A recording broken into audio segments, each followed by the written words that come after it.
Vou ler apenas até o capítulo 4. Nós vamos comentar mais um pouco sobre o versículo, melhor dizendo, o versículo 4, e depois nós vamos seguir para terminar o capítulo 1. Amém? Versículo 4 diz assim: E disse-lhe o Senhor: Põe-lhe o nome de Jezreel, porque daqui a pouco visitarei o sangue de Israel sobre a casa de Jeú, e farei cessar o reino de Israel. Farei cessar o reino da casa de Israel. Será que naquele dia quebrarei o arco de Israel no vale de Jezreel. Semana passada nós pegamos um bom tempo aqui para falar sobre Jeú, porque o profeta Oséias, irmãos, ele está pregando para o reino de Israel, e o pecado que é a condenação que Deus coloca sobre este povo é o pecado da idolatria. E quando chega no versículo 4, aqui, o profeta, ele poderia dizer que Deus vai visitar este povo pelos pecados de todos os reis que vieram antes desse rei que agora está reinando, que é Jeroboão. E só que quando chega aqui no versículo 4, ele vai colocar aqui Jeú como alguém que, como se fosse um motivo, um dos motivos, ou dizendo que aquele homem é meio que um personagem central em que Deus olhou para ele e colocou o nome dele, não que ele fosse todo o motivo, mas sabe aquela coisa de você foi o marco que eu escolhi para mudar a história e não mudou. E é isso que nós vamos ver na vida de Jeú. Então, nós vimos aqui semana passada o livro de 2 Reis, no capítulo 9, que contou a história de como Jeú foi, ele se tornou rei. Ele era um capitão, ele era um homem importante no exército. O profeta Eliseu envia o seu servo até Jeú, que estava reunido com o seu exército. O rei que estava reinando era o filho de Acabe, Jorão. Ele está se recuperando dos ferimentos de uma guerra em que ele se envolveu. E ali o profeta, o servo do profeta vai até Jeú, unge ele como rei, e a partir daquele momento Jeú ele estabelece ali uma estratégia para dar um golpe de estado, tomar o rei. E nós vimos a semana passada que ele matou Jorão, ele matou Jezabel, ele matou Acasias, rei de Judá, que estava ali visitando Jorão, porque Acabe conseguiu. Acabe era um homem, ele, Jezabel, era um homem muito esperto, e eles conseguiram envolver tanto Josafá, que não vigiou, e misturou a família, casando a filha de Acabe com o filho de Josafá. E agora Acasias é neto de Acabe, e a mãe dele, confunde-se, é mãe ou se é esposa, mas é mãe, a Thalia, ela está em Judá, e quando Jeú mata Acasias, ela toma o reino lá, ela mata os filhos dele, e toma o reino. É uma outra história. Então a coisa está bagunçada de verdade. Acabe não só conseguiu fazer uma bagunça no reino dele, mas envolveu o reino de Judá. E Deus escolheu esse homem, Jeú, para ser o quê? Para ser a vara de Deus, aquele que Deus ia usar para executar a justiça. E no capítulo 9 do livro de 2 Reis, a gente vê que Jeú ele começa a executar isso, e ele vai bem, mas ele às vezes passa da conta, e enfim, nós falamos sobre isso semana passada. Deus também tinha, não o desejo, mas queria também castigar Acasias. Está no livro de Crônicas 22, e essa visita foi permissão de Deus. No livro de Crônicas chega a dizer que era da vontade de Deus que Acasias visitasse Jorão, para que tivesse um encontro com Jeú e também morresse. Para você ver como que Deus estava irado com a situação em que tudo estava acontecendo. E aí no capítulo 10, irmãos, de 2 Reis, a gente vai ver que Jeú ele executou todo o julgamento de Deus sobre a casa de Acabe. Os filhos de Acabe, tanto os livres como os que eram escravos, todos eles foram mortos, como disse, como o profeta falou. Só que, põe o capítulo 10 de 2 Reis, para a gente entender um pouco e tentar ir para frente e finalizar esse capítulo hoje. Amém? 2 Reis, capítulo 10.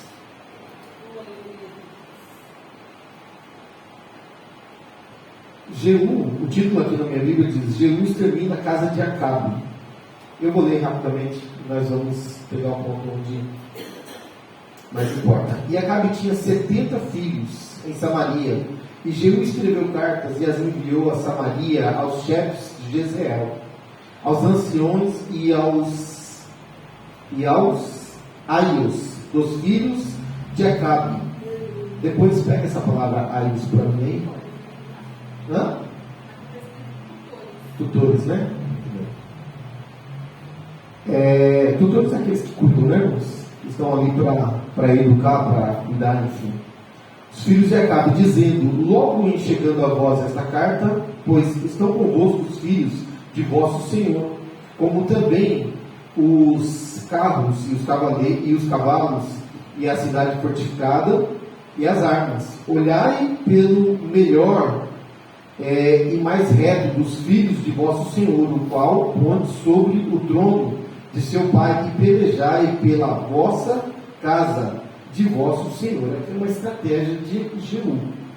Ele está dizendo: os filhos de Acabe estão aí com vocês, pegue aquele que for dos filhos de Acabe o mais reto, mais capaz, coloque ele no trono, porque vocês têm cavalos, têm armas, e lute pelo reino do seu Senhor. Quem é o seu Senhor? Jorão, que Acabe já estava morto fazia tempo. Ele está dizendo: eu tomei o reino, mas vocês têm direito de se defender. Aí olha só o povo, irmãos. Porém eles temeram muitíssimo e disseram: eis que os dois reis não puderam parar diante dele. Como, pois, poderemos nós resistir? Eles olharam e falaram: ele já matou 2 reis. A rainha já foi para a cova. E agora ele está dizendo para nós se levantar para lutar contra ele. Então, versículo 5: então o que tinha cargo da casa e o que tinha cargo da cidade, e os anciões e os aios, né, ou os tutores, enviaram a Jeú, dizendo: teus servos somos, e tudo quanto nos disseres faremos, e a ninguém poremos rei.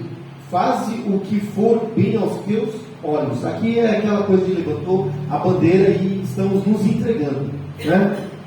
Então, segunda vez, lhes escreveu outra carta, dizendo: se sois meus e ouvis a minha voz, tomai as cabeças dos homens, filhos de vosso Senhor, e amanhã a este tempo vinde a mim, a Jezreel, e os filhos do rei, 70 homens estavam com os grandes da cidade que os mantinham. Ou seja, esse povo, irmãos, estava guardando os filhos do rei, que eram 70 filhos. E Jeú disse: se vocês estão comigo, amanhã vocês vêm visitar e tragam as cabeças desses homens que estão aí com vocês, ou seja, os filhos de Acabe, né? Sucedeu, pois, que chegada a eles a carta, tomaram os filhos do rei e os mataram, 70 homens, e puseram as suas cabeças nos cestos e lhes mandaram a Jezreel.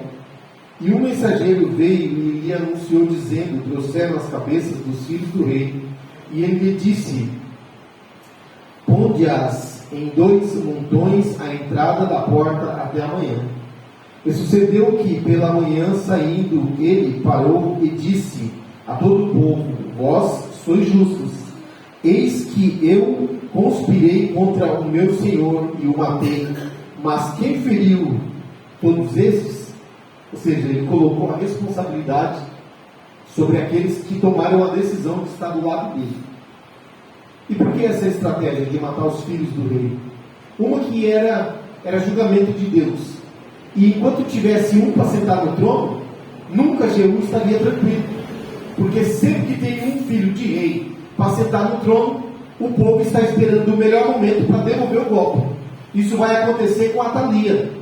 Porque a Atalia, mãe de Acasias, quando soube que seu filho morreu, que Jeú matou, ela matou todos os filhos do seu filho, todos os seus netos, e sentou no trono. Só que o sacerdote Joiada e sua mulher, que parece que era meio parente do rei, ele conseguiu pegar uma criança, um bebê praticamente, e guardaram ele durante 6 anos, se não me engano. E ele ainda criança, eles armaram uma estratégia e disseram: está aqui o filho do rei, e ele será o novo rei. Fizeram uma estratégia e novamente deram um golpe e mataram Atalia, devolvendo o rei, ou melhor, o reinado de Judá, a descendência de Davi. Então, enquanto tem um filho de rei, há a possibilidade de se devolver um golpe.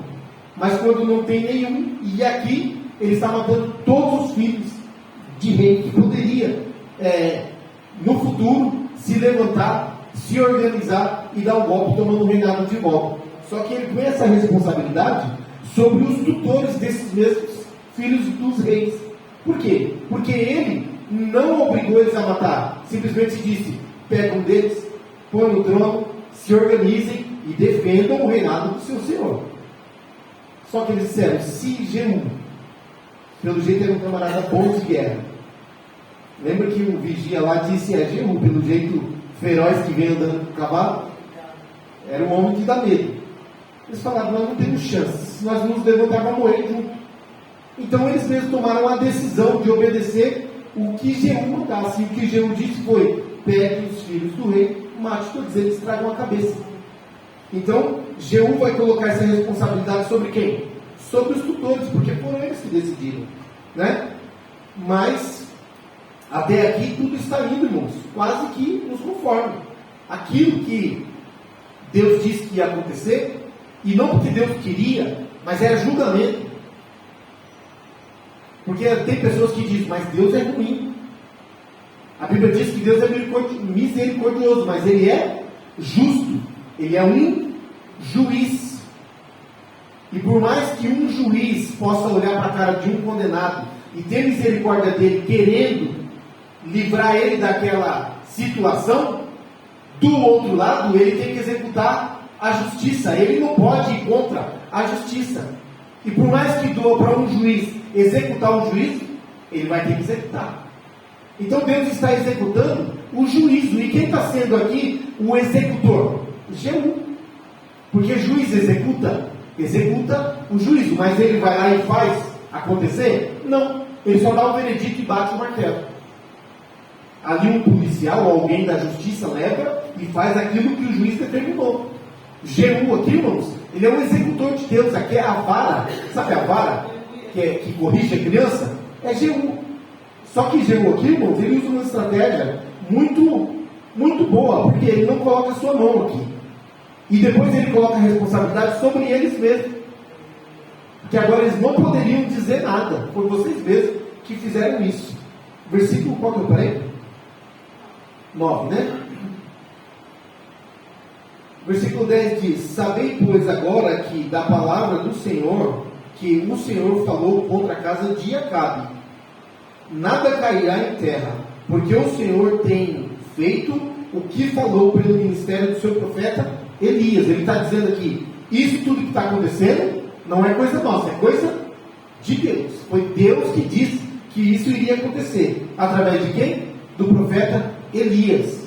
Eliseu reafirmou isso, que iria acontecer. E Jeú está sendo aqui o executor de tudo isso. Versículo 11: também Jeú feriu todos os restantes da casa de Acabe em Jezreel. Por isso Jezreel, irmãos, Jezreel foi o palco de tudo isso. Foi um lugar, eu imagino como que esse lugar deveria ser um lugar tenebroso, né? Lugar de tanta morte. Então, também Jeú feriu todos os restantes da casa de Acabe em Jezreel, como também todos os grandes, e os seus conhecidos, e os seus sacerdotes, até que nenhum lhe deixou ficar de resto.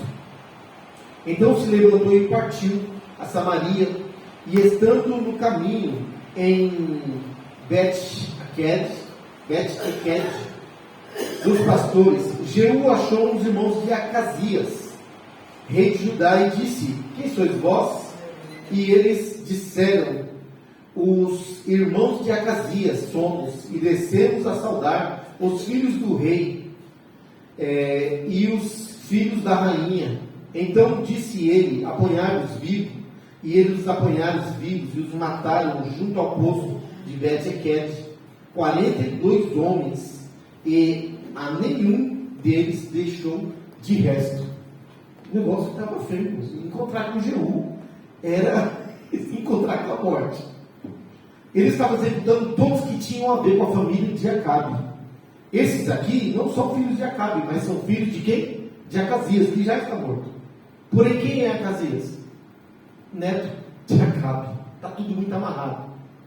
Deus, a gente não viu o profeta falar que era para Jeú executar juízo sobre Judá, mas ele está executando. Esse texto aqui, irmãos, e a vida de Jeú, e por que Deus disse isso no livro de Oséias, no versículo 4 aqui do capítulo 1, é uma coisa difícil os teólogos entenderem por quê. Mas a gente vai, eu não vou bater martelo, que sou eu para fazer uma coisa dessa, mas a gente vai entender uma coisa para deixar muito claro no final, que vocês vão entender. Amém? Vou continuar lendo. Parei onde? 14, em 15 agora. Jeú encontra com Jonadab. Olha o que ele vai fazer dessa vez. E partindo dali encontrou Jonadab, filho de Recabe, que ele vinha ao encontro, o qual saudou e lhe disse: reto é o teu coração, como o meu coração é como o teu coração. E disse Jonadab: então se dá-me a mão. E deu-lhe a mão, e fê-lo subir consigo no carro. E disse: vai comigo e verás o meu zelo para com o Senhor. E puseram no seu carro. E chegando a Samaria, feriu todos os que ficaram de Acabe em Samaria, até que os destruiu, conforme a palavra que o Senhor disse a Elias. E ajuntou Jeú a todo o povo e disse-lhe: Acabe serviu pouco a Baal, Jeú, porém, muito servirá. Aqui, irmãos, ele está armando uma estratégia como uma arapuca. Porque aqui agora o plano dele, ele já está destruindo e já destruiu toda a casa de Acabe, toda a descendência, todo parente, não precisava nem ser filho. E aqui agora ele vai pegar uma coisa que foi uma das coisas que foi introduzida pela família de Acabe, pela Jezabel, que é o quê? O culto a Baal. E o culto a Baal está rolando aqui normalmente. E Jeú usa, olha a estratégia dele, irmãos. Ele diz aqui, olha só, versículo 18: e ajuntou Jeú todo o povo e disse-lhe: Acabe serviu pouco a Baal, Jeú, porém, servirá muito o servirá. Por que o povo? Porque o povo aqui adora Baal ainda. O povo ainda está na idolatria. Mas isso aqui é uma transição que está acontecendo, irmãos. Com certeza o povo está super confuso. E agora, Jeú, que é um homem que está executando a casa de Acabe, ele diz para o povo que ele vai servir o mesmo Deus que Acabe servia. Isso vai causar uma confusão, mas olha a estratégia para vocês entenderem. E diz o versículo 19: pelo que chamai-me agora todos os profetas de Baal, todos os seus servos e todos os seus sacerdotes, não falte nenhum, porque tenho um grande sacrifício a fazer a Baal. Todo aquele que faltar não viverá. Porém, Jeú fazia isso com astúcia. Astúcia é o quê? Vamos dizer assim, esperteza, né? Armando uma forma de ter todo aquele povo no lugar que ele queria e na hora que ele queria. Então ele usou de astúcia, de esperteza, para destruir os servos de Baal. Elias fez algo parecido, mas ele não usou nenhuma estratégia, ele simplesmente fez um desafio, né? E depois, no final, quando provou que Deus era Deus, aí Elias manda matar os servos, os profetas de Baal, que causou aquela fuga dele por causa de Jezabel. Aqui, irmãos, é diferente. Aqui não é um profeta e não é um desafio. Aqui é uma estratégia de extermínio mesmo. Versículo 20: disse mais Jeú: congregai a Baal uma assembléia solene, e a apregoaram. Também Jeú enviou por todo o Israel, e vieram todos os servos de Baal, e nenhum homem deles ficou que não viesse, e entraram na casa de Baal, e encheu-se a casa, de Baal de um lado ao outro. Isso daqui, irmãos, a gente quando lê a Bíblia, a gente imagina que foi no mesmo dia, na mesma hora. Servos de Baal, sacerdotes de Baal, existia por todas as províncias. Então o Jeú agora o que ele faz? Ele envia cartas, dizendo, olha, venham todos. E viu que ele disse antes, se faltar alguém, esse alguém que não vir vai morrer. Porque ele está negando a adoração a Baal. E eles vão vir de todos os lugares. Versículo 22. Então disse ao que tinha o cargo das vestimentas, tira as vestimentas para todos os servos de Baal. E ele lhes tirou para fora as vestimentas. E entrou Jeú com Jonadab, filho de Recabe, na casa de Baal, e disse aos servos de Baal, examinai e vede bem que, porventura, nenhum dos servos do Senhor haja convosco, senão somente os servos de Baal. A estratégia aqui é, eu não quero matar aqui alguém que não esteja devendo. Né? Então ele falou assim, certifica-se bem, olha todo mundo aí para ver se todo mundo é membro da igreja do Baal. Não quero matar nenhum da Assembleia de Deus aqui, nem o batista, nem o presbiteriano, quero só da igreja do Baal. E aí, versículo 24 diz, e entrando eles, fizeram sacrifícios de holocaustos. Jeú preparou da parte de fora 80 homens e disse-lhes, se escapar algum dos homens que eu entregar em vossas mãos, a vossa vida será pela vida dele. Olha, o Jeú está amarrando todas as pontas. Se tiver um aqui que seja servo de Baal e tem uma amizade com o irmão da Batista ou da Assembleia de Deus, e esse irmão, por amizade, deixar de escapar, você vai no lugar dele. É o que ele está querendo dizer mais ou menos. Está entendendo? Se você deixar um servo de Baal escapar, a sua vida vai ficar pela dele. Porque se ele não morrer, você morre. Para ter certeza que seria executado o seu plano. Versículo 25. E sucedeu que, acabando de fazer o holocausto, disse Jeú aos da sua guarda e os capitães, entrai, feri-os, não escape nenhum. E os feriram a fio da espada, e os guardas, e os da guarda, e os capitães, e os lançaram fora. E se foram à cidade da casa de Baal, e tiraram as estátuas da casa de Baal e as queimaram. Olha só, irmãos, o que Jeú está fazendo é uma limpeza da idolatria. Baal é o motivo para Jeú, né? Vamos dizer assim, para Jeú, Baal é o motivo da ira de Deus e executar todo esse juízo.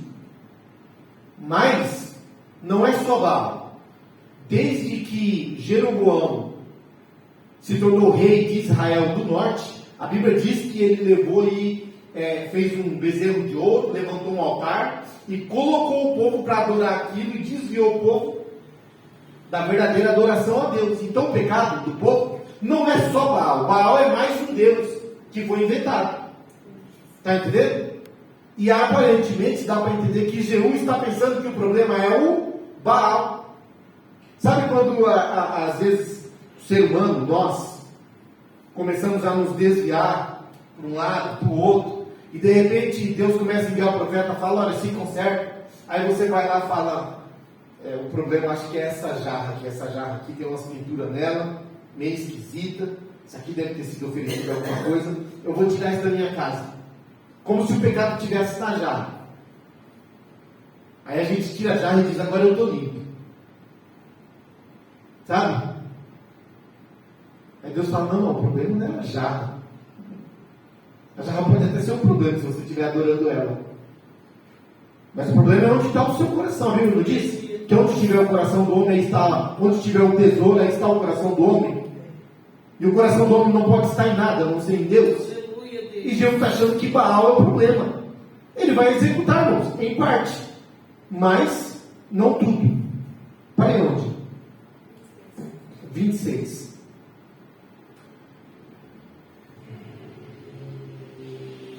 Versículo 27. Também quebraram a estátua de Baal e derrubaram a casa de Baal e fizeram dela latrinas. Latrinas, se não me engano, são banheiros. Se puder pegar aí para mim. É isso mesmo, né? até o dia de hoje. E assim Jeú destruiu a Baal de Israel. Ele tirou de Israel aquela religião maldita que tinha sido trazida pela Jezabel. Lembra que quando diz que Acabe já era um homem mau, mas ele ainda fez mais, pior, se casou com Jezabel. Aquilo ainda foi um pecado maior ainda. Porque a Jezabel introduziu no reino que já estava na idolatria, uma idolatria ainda maior, né? Então aqui ele executou tudo isso. Até aqui ele está perfeito. Porém, né? E assim, no versículo 28, e assim Jeú destruiu a Baal de Israel. Porém, quando diz porém, irmãos, alguma coisa ficou feia já. O porém bota um assim, tipo, você foi bem, mas nem tanto. Sabe aquela coisa? Olha, você estava indo até bem, mas quando alguém diz para você, olha, você estava indo bem, mas, irmão, isso daí já é uma decepção. Porque o mais significa que você não fez completamente aquilo que deveria fazer. Tudo que é feito pela metade é bom? Não. Aleluia. Quando nós fazemos coisas pela metade, nós temos sucesso? Não temos sucesso. Nós temos sucesso quando atravessamos o quê? A Flávia esses dias participou de uma corrida, né? Uma corrida de verdade. Logo eu vou participar de uma de bicicleta. Nem que eu seja o último a chegar, mas eu vou. Agora eu te digo, você correu quantos quilômetros? 5 quilômetros correndo. Valeu 5, que era a corrida. Se você tivesse andado 4,5, já era muita coisa, não era? Mas era o suficiente? Se você andasse 4,900, era o suficiente? 4,999 metros, era o suficiente? Não era. Quanto que era o suficiente? Oh, Deus querido. 5. Por quê? Tinha que atravessar aquela fita e iriam lá da baixa no seu nome dizendo: a Flávia chegou aqui, o número 1º, né? Ganhou a medalha aqui de ouro. Não, a Flávia não chegou primeiro, ela chegou a 10ª. Não importa, ela terminou aquilo que ela foi com o propósito de fazer. E aqui diz o quê? Parei onde? 29. Porém, não se apartou Jeú de seguir os pecados de Jeroboão. Pronto. Irmãos, não fez sentido. Matou Acabe. Acabe não, já estava morto, né? Mas matou os filhos de Acabe, matou a Jezabel, matou os profetas de Baal, matou os filhos de Acabe, matou todos os conhecidos que tinha próximo, toda a liderança de Acabe, e destruiu Baal. Pronto, fiz uma grande coisa. Porém, qual era o pecado desse povo, que a Bíblia diz que eles não se apartavam dele de jeito nenhum?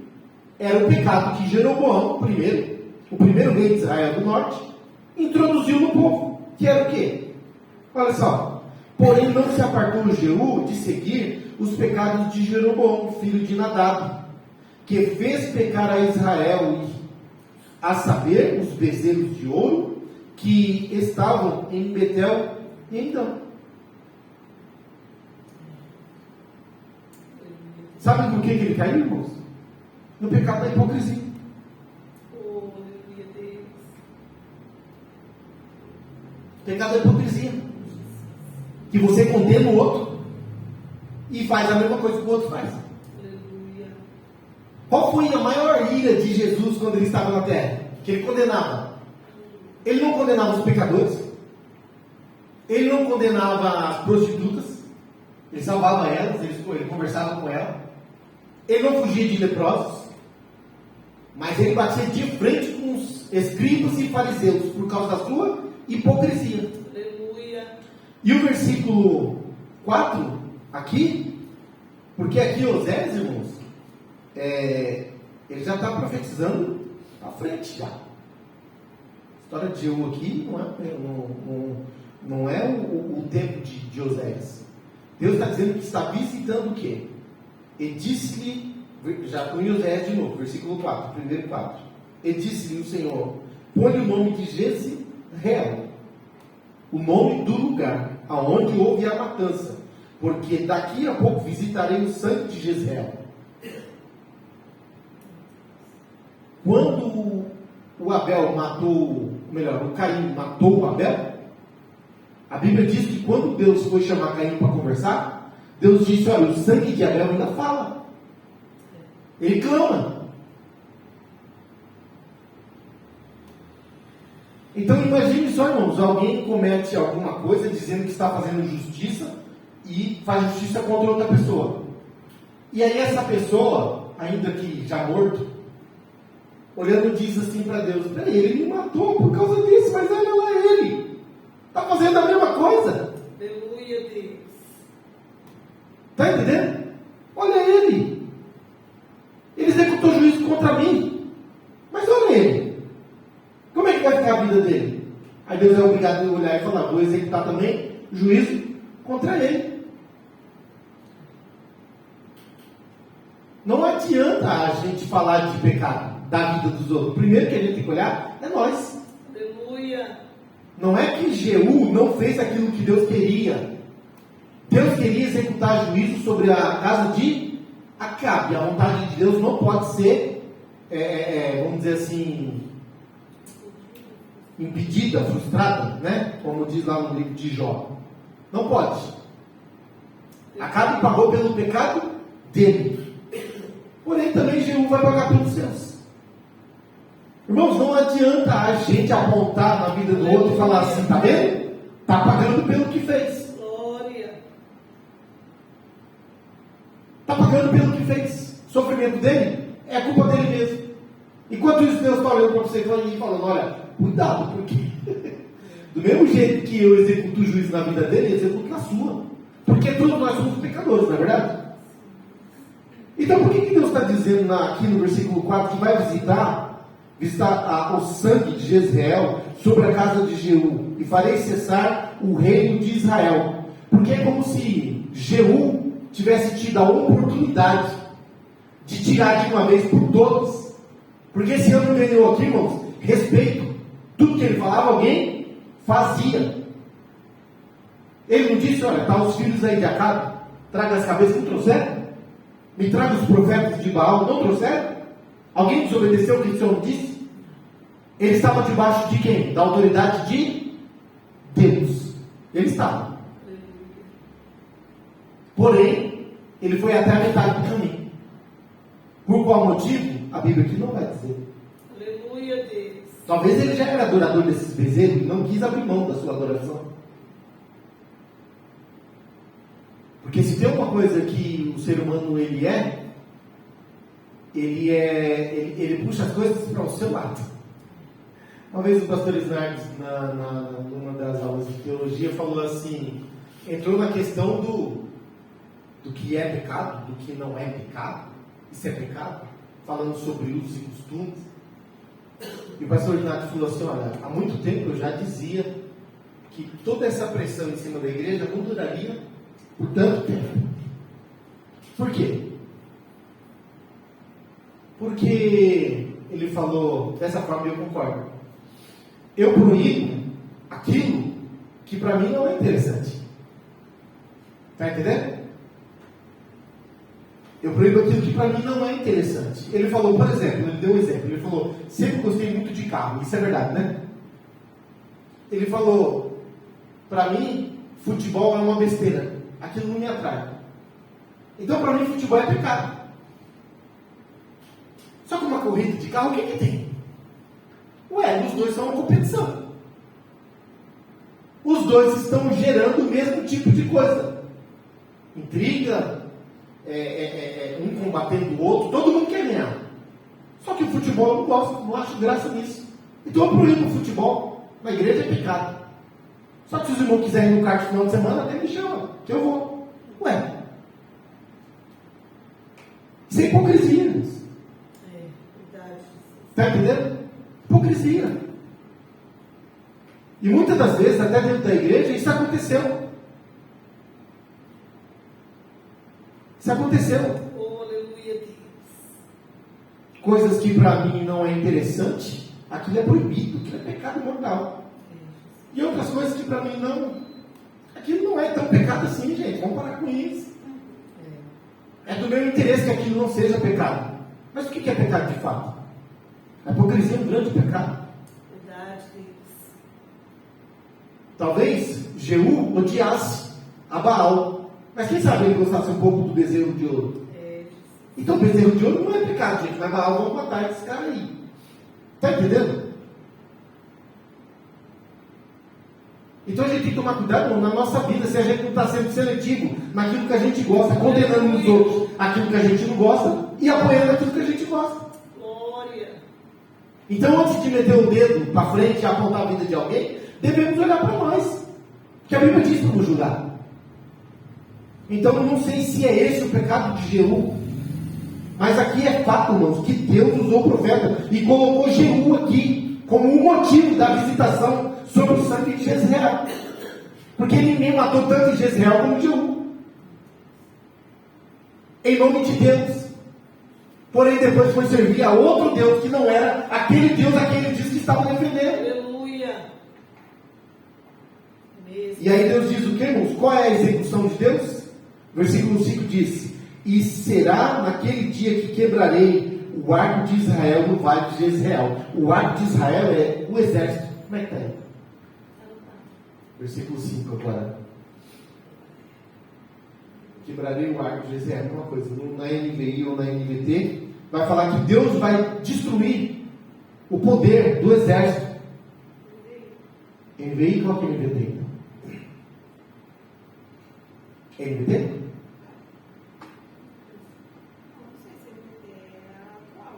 Não, é NVT mesmo. Não tem, né? Mas lá na NVT diz que Deus vai destruir o exército, o poder.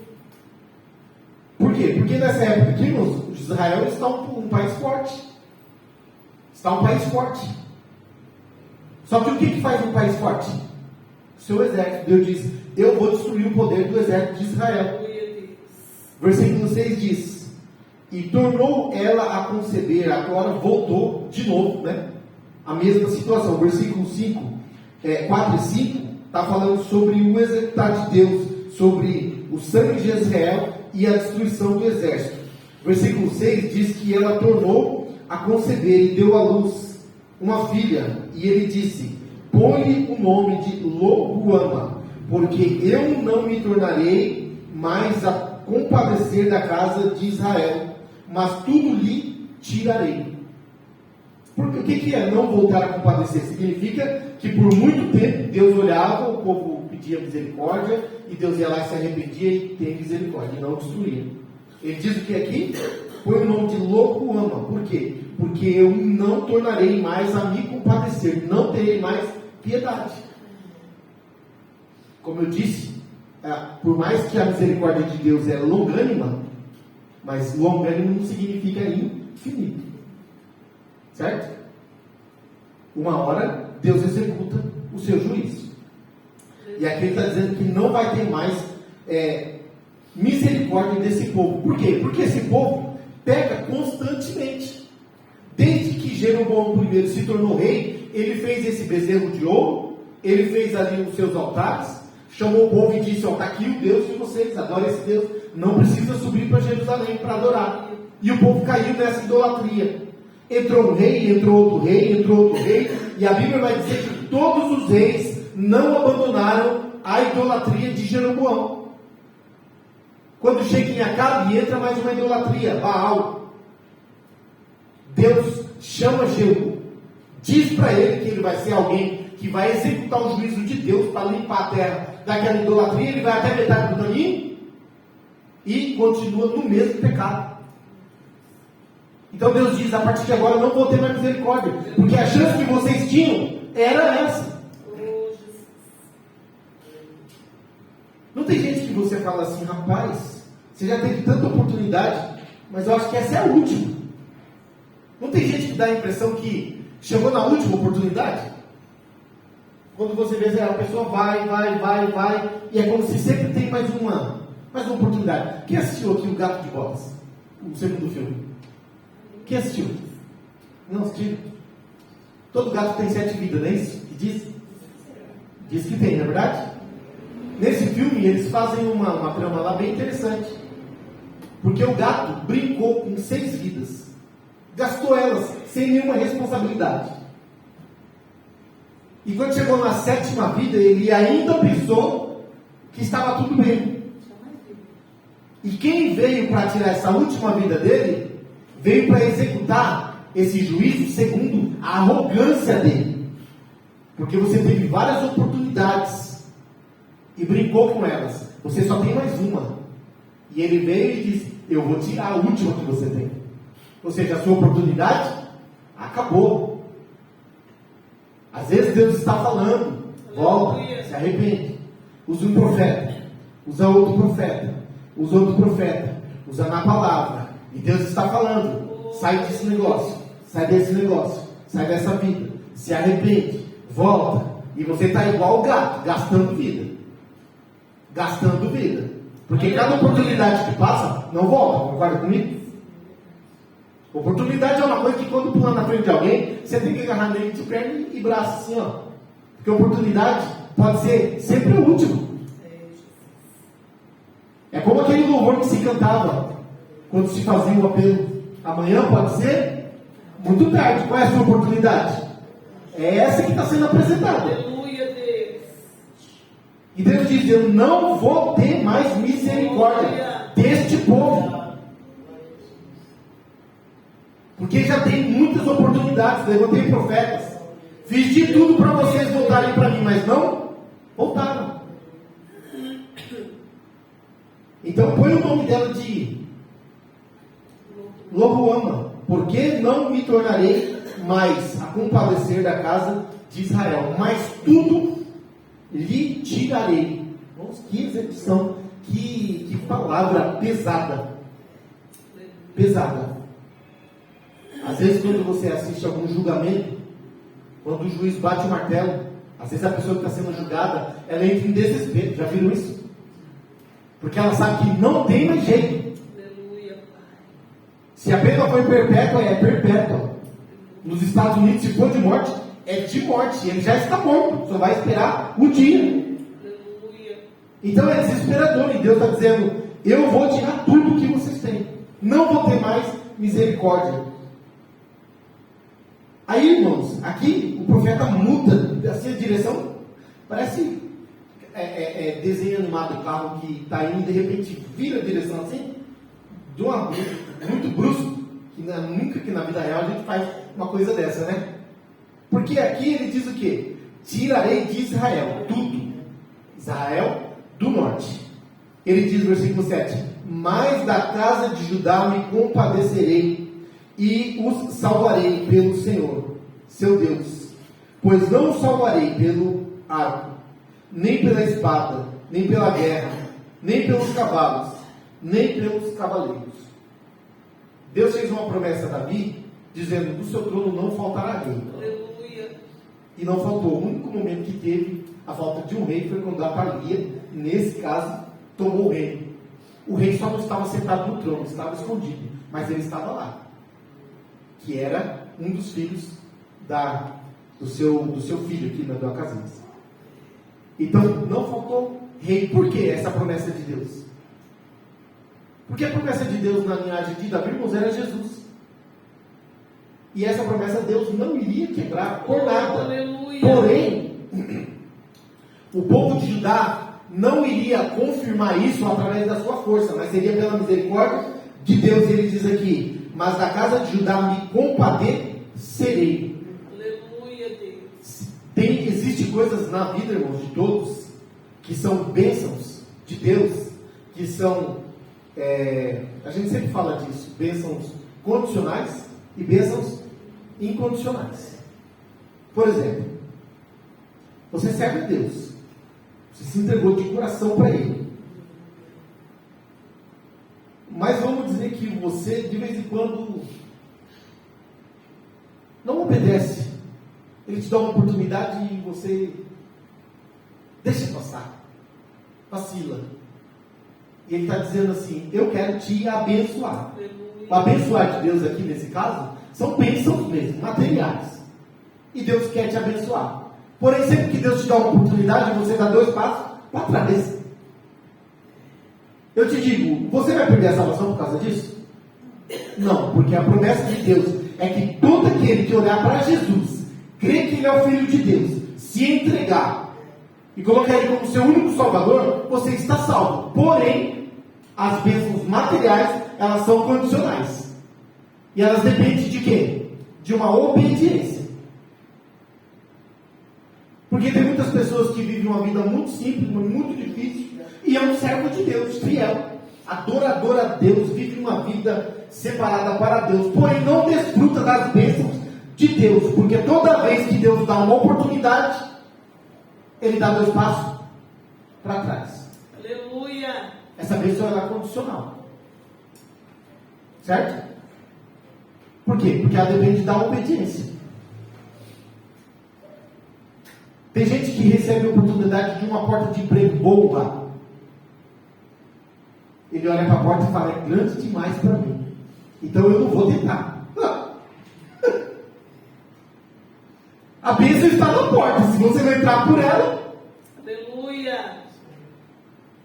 você é obrigado a entrar por ela? Não.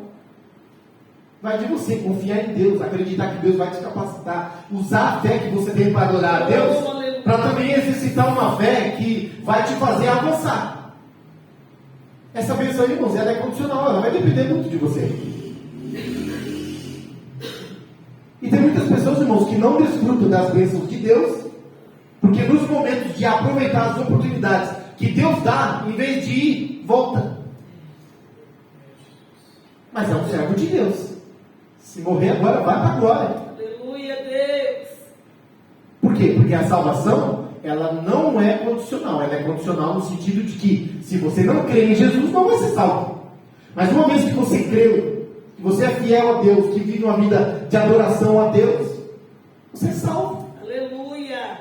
Mas você quer desfrutar de bênçãos nessa terra? Sendo salvo e sendo abençoado? Ouve a voz de Deus e obedece, porque isso é condicional. Glória. Eu contei lá para o meu amigo que quando nós compramos a casa, mais uma vez eu vou falar isso, Deus disse, bico fechado, e vai adiante, eu sou contigo. Oh, aleluia. Nós tínhamos as condições? Não. Eu simplesmente obedeci. Fui. Glória. Controlei a ansiedade na oração, pedindo a Deus misericórdia, e Deus fez tudo por nós. Nós não podíamos fazer nada. Jesus não disse, sem mim nada podereis fazer? Realmente nós não podemos fazer nada. É Ele que pode. Porém, se eu tivesse desobedecido, eu teria recebido a bênção. Então ela é condicional. Só que aqui ele está dizendo que de Israel, esse povo do norte, Deus não vai mais se compadecer. Porque eles estarem na terra era uma bênção condicional. Se vocês me obedecerem, se não andares pelos caminhos desse povo dessa terra, se não adorar os seus deuses, permanecerão. Essa é a promessa que Deus fez lá quando Moisés ainda estava com eles.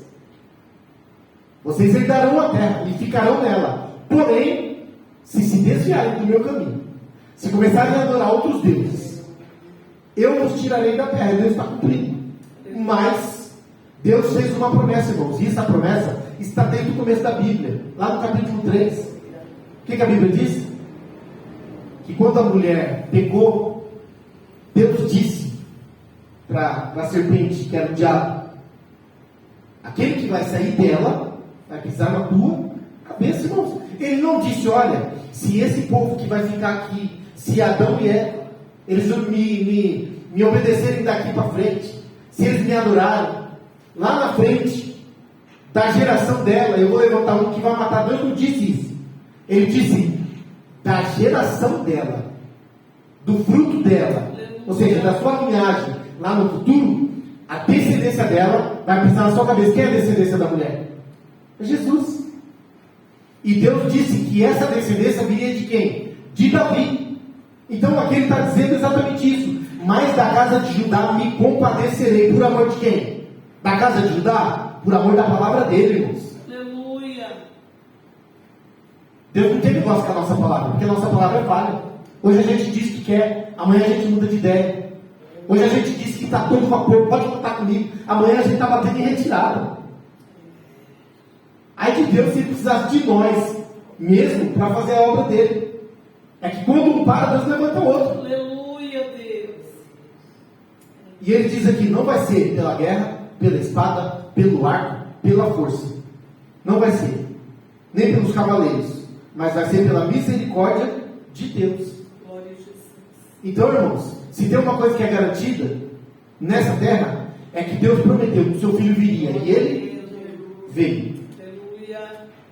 Que ele pagaria o preço, e ele pagou. Glória. E ele disse: eu vou, mas eu vou voltar. Isso daí não tem condição. Aleluia. E todo aquele que olhar para Jesus vai se encontrar com ele um dia, Eu creio. depois da morte, ou transformado, como Paulo diz no livro de Tessalonicenses. Então, Deus aqui muda, e ele vai dizer, irmãos, que a promessa está de pé. E olha que interessante, irmãos. E depois de haver desmamado, a Loruama concebeu e deu à luz um filho, e disse: põe o nome de Lomi, porque não sois meu povo, nem eu serei vosso Deus. É como Deus diz: eu estou rejeitando vocês. Mas Deus não está rejeitando o seu povo para sempre, irmão, senão ele estaria voltando na sua própria palavra. Só que Deus está rejeitando essa geração. Deus está rejeitando essa geração, irmãos.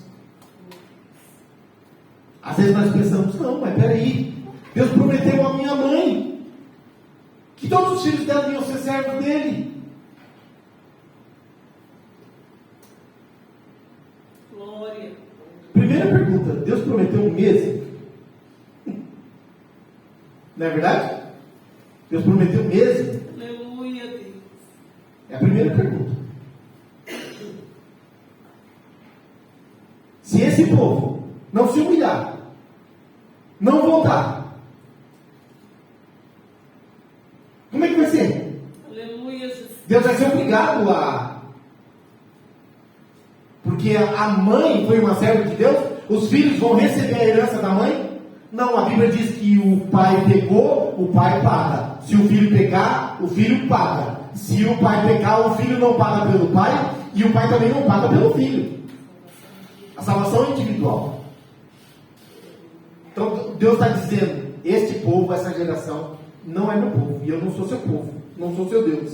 E ele vai dizer, versículo 10: todavia o número dos filhos de Israel será como a areia do mar, que não se pode medir-se, nem contar-se. E acontecerá que, no lugar onde se lhe dizia: vós não sois meu povo, se lhes dirá: vós sois filhos do Deus vivo. Sabe o que a Bíblia diz? Que sempre existirá aquele povo, como é que a Bíblia chama? Os remanescentes de Deus. Deus tem o seu povo. Aleluia. Verdade. E povo de Deus não significa crente. Como o povo de Deus não significava Israel. Paulo vai dizer que o Israel de Deus não é o Israel de etnia, mas o Israel de coração, adorador a Deus. Não é porque nasceu israelita que é Israel. Israel, segundo o ensino de Paulo, é todo aquele que crê que Deus é Deus, e ele não pode ser deixado de adorar, que ele não pode ser adorado junto com outro. Aleluia. Esse é o Israel de Deus. Meu Deus. Então não é porque estamos dentro da igreja, somos batizados. Não. Só Deus que pode te conhecer e me conhecer. E Ele sabe se eu sou Israel ou se eu não sou. Ele sabe. Ele conhece o meu coração, Ele sabe da minha intenção, Ele sabe da sua. Ele sabe de todas as coisas. É por isso que a Bíblia diz que quando Jesus voltar, Ele vai tirar um povo do meio de um povo. Ué, um povo do meio de um povo significa que está todo mundo junto. É verdade, Pai. E Deus está dizendo o quê? Que a sua promessa continuará, irmãos. Aleluia. Olha só, irmãos, versículo 10: todavia o número dos filhos de Israel será como a areia do mar. Para que Deus prometeu isso aqui, irmãos? Para Abraão. Disse: sai para fora, Abraão. Quantas estrelas você pode? Aleluia. Conta as areias do mar, se você puder. Você não pode, né? Assim será a sua descendência.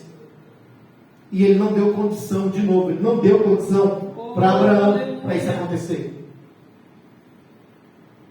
Então o povo de Deus aqui que ele está dizendo é o povo dele. Não deixará de existir. Mas todo aquele de coração rebelde, mesmo que esteja misturado no meio do povo, Deus revelará e o rejeitará, irmãos. Aleluia. Não é a palavra de Jesus? Naquele dia, muitos dirão: Senhor, eu profetizei em teu nome, eu orei e foi curado, eu preguei e almas se salvaram. E agora o Senhor está dizendo que eu não faço parte? E ele vai dizer o quê? Apartai-vos de mim, vós que praticais a iniquidade. Você estava no meio do meu povo, mas não era meu povo. Mas aqui Deus está dizendo que o remanescente dele, jamais ele vai lançar fora. Jamais. E ele diz aqui: no lugar onde se dizia, vós não sois meu povo, se lhes dirá, vós sois filhos do Deus vivo.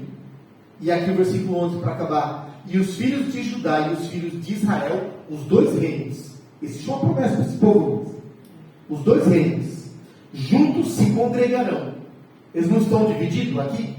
Reino de Judá e reino de Israel. Aqui o profeta está dizendo, lá no futuro, sabe Deus lá quando, esses dois povos vão se juntar em uma só congregação e constituirão sobre si uma única cabeça aqui, irmãos, é um único líder, alguém para liderar eles, né? E subirão da terra, porque grande será o dia de Jezreel. E aqui já é um dia do futuro, esse Jezreel. Não é esse Jezreel de agora, que ele está falando, no versículo 4. Mas lá no futuro, alguns entendem até que será o dia do grande Armagedon, aonde o exército do mundo vai se virar contra o exército de Deus, e onde Jesus vai descer e com o sopro da sua boca vai destruir o anticristo e todo o seu exército, toda aquela que é chamado do Armagedon, né? Então alguns entendem que esse dia aqui de Jezreel, aqui é onde diz aqui, os filhos de Judá e os filhos de Israel juntos se congregarão e constituirão sobre si uma única cabeça, um líder, e subirão da terra, porque grande será o dia de Jezreel. Então, irmãos, a promessa de Deus para o povo dele, ela nunca tem fim. Ela não tem fim. Só que aqui, irmãos, para focar no que o profeta está querendo dizer, é que para esse povo, para essa geração, que não se arrepende nunca, e sempre volta para o mesmo pecado, Deus vai executar juízo. Então, para nós, a gente tem que entender da seguinte forma: importa para você o que vai acontecer da geração que vai vir daqui a 100 anos? Você tem algum interesse nisso? Vai te mudar alguma coisa? Nós temos que ter interesse em cuidar dos nossos filhos, para que sejam homens e mulheres de Deus e continuem a gerar essa geração dos filhos de Deus. Mas para a sua vida, a geração daqui a 100 anos, se Jesus voltar daqui a 100 anos, vai fazer diferença para você? Não. Nós hoje estamos lutando pela nossa própria vida. E que Deus diz para a igreja, o povo dele se arrependam e sempre voltem. Abandonem aquilo que estão fazendo que não me agrada. Por quê? Porque a misericórdia de Deus, ela é longa, mas ela tem fim. E uma hora Deus executa um juízo. É Bíblia, irmão, está dizendo aqui. E isso vai acontecer. O que o profeta Oséias está dizendo, vai acontecer. Esse povo vai cair na mão da Síria, irmãos. Vai ser destruído. Vai morrer muita gente. Vão ser levados para longe da sua terra. Nunca mais vai voltar a ser uma nação. Por quê? Porque não deram ouvidos à voz de Deus. Então a igreja, e principalmente a igreja de hoje, a igreja de hoje que está corrompida. Verdade. Está corrompida, irmãos. Não estou falando da nossa igreja. Estou falando da igreja. A igreja, no modo geral, está corrompida. Homens amantes de poderes tomou o poder da igreja. Fazem o que querem. A política está misturada dentro da igreja. O povo não pode mais pregar a palavra de Deus. Aleluia, Pai. Porque a palavra de Deus agora é selecionada. Falar uma palavra como essa daqui não pode em qualquer lugar. Aleluia. E o povo está corrompendo e se corrompendo. E não estão voltando atrás. Até o dia em que Deus dizer, eu vou executar um juízo. Porque Deus é justo, irmãos. Ele é amor. Você vê que Deus está chamando aqui, está pronto a perdoar esse povo. Prontinho a perdoar, irmãos. Está assim, ó, de braço aberto. Eu só estou chamando. Venha que eu quero perdoar. Mas o povo ainda não vai se arrepender. Amém? Então, Deus é bom, irmãos. Deus é maravilhoso. Vamos servir a Ele de coração. Vamos olhar para a nossa vida todos os dias e falar: eu acho que eu preciso ainda melhorar um pouco. Eu acho que eu preciso amar Deus ainda mais um pouco. Porque Deus é um marido muito fiel. Aleluia. Fiel demais. Glória. Não vamos esquecer, irmãos, que o assunto do livro de Oséias é traição conjugal. A igreja é a esposa traidora. A igreja que eu estou falando, o povo de Deus, é colocado como a esposa que não tem fidelidade a Ele. Está sempre pronta a cair, vamos dizer, nos braços do outro. E Deus sempre pronto a perdoar. E mesmo que a igreja fale, irmãos, Deus está pronto a perdoar. Deus está pronto sempre a perdoar. O que Deus não perdoa, irmãos, é o pecado em que não há arrependimento. Sabe que existe casamentos, irmãos, que até pode acontecer um problema, mas se o arrependimento for sincero, e ele precisa ser sincero e ser provado na prática, durante a gente, sabia? Sabia? A gente. Em um casamento, a gente. Aleluia. Mas se o arrependimento for verdadeiro. E quem se arrepende de verdade, irmãos, faz o quê? O que a Bíblia diz? Quem se arrepende, deixa. Porque quem está arrependido, abandona. Certo? O que Jesus disse para a mulher? Eles queriam te apedrejar. Eles não puderam, porque nem deles tinham poder para isso. É tudo pecador igual você. Eu também podia, não vou. Mas eu vou te dizer uma coisa: vai e não mais. Por quê? Porque a reincidência, ela faz com que a misericórdia vai diminuindo até acabar. Sabia que uma pessoa que tem uma passagem na polícia, na segunda vez, a coisa fica pequena para ele? Se ele é a primeira vez que vai lá, os caras falam: é a primeira vez, o camarada errou, tudo bem, gente, vamos lá, é uma pessoa ali que cometeu um erro, vai ficar registrado aqui, mas agora você cuidado, você já tem a primeira passagem. Na segunda, eles não te olham mais com os mesmos olhares. Aí na terceira e na quarta, irmãos, eles vão tratar igual bandido. Porque na verdade já é bandido, né? E já viu a polícia tratando bandido? Eles não têm misericórdia. Então, irmãos, Deus ele tem misericórdia. Só que Ele quer de nós arrependimento sincero. Amém? Deus abençoe a igreja, em nome de Jesus. Aplauda o Senhor, irmãos.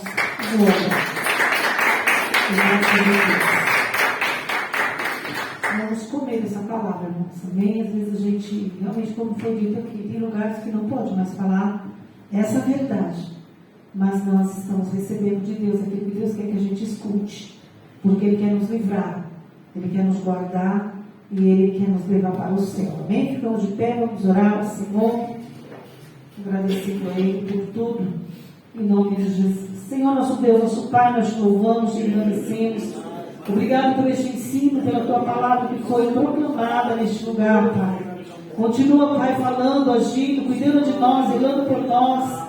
Limpa-nos, ó Pai, purifica-nos, tira de nós tudo aquilo que não agrada a Ti, Senhor. Que nós possamos ter sensibilidade aos nossos ouvidos, aos nossos corações, para ouvir Tua palavra, guardar, praticá-la, até o dia da Tua vinda, Pai, em nome de Jesus. Desperta a Tua igreja em paz, nos ajuda, nos abençoa. É o que nós te pedimos, te agradecemos em nome do Senhor Jesus, mão direita aos céus. Que a graça do nosso Senhor e Salvador Jesus Cristo, a comunhão e as consolações do Espírito Santo sejam para a amada igreja não só hoje, mas para todos sempre, todos digam amém. Aplauda o Senhor mais uma vez.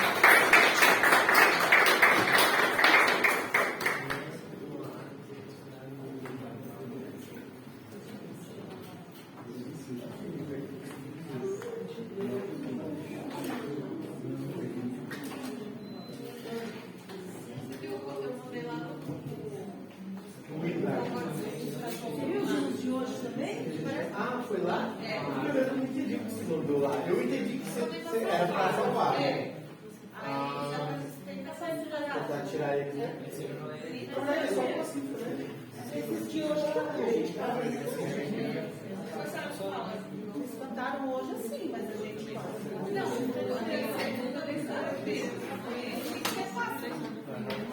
É porque tem cifrado, né?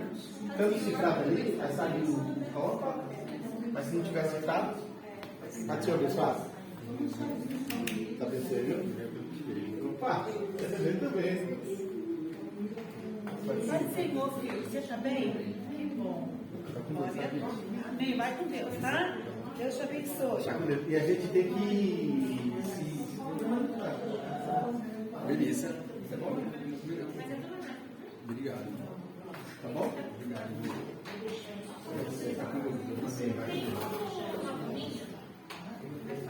Ela é melatonina. Melatonina é o sono. Ela vai regulando o sono. Melatonina. Isso que é natural. Tem que dar farmácia. Assim, melatonina. Eu tô vendo até mais dois. 1903. Aí, tipo, vai chegando o negócio no dente e você vai pro final. Não é um remédio, mas parece que tem. É que nem Gravina, sabe? Pra mim, remédio. Você toma um remédio pra mim, é que nem Gravina. Um dia ali eu tava quase gripando. Eu baixo direto em você. A descida aí, Tá vendo? a temperatura, tá bom. Ele tem diferença. Lá, ele fica desse tanto aberto. A gente não consegue deixar esse aqui da pastora. Oh, Jesus.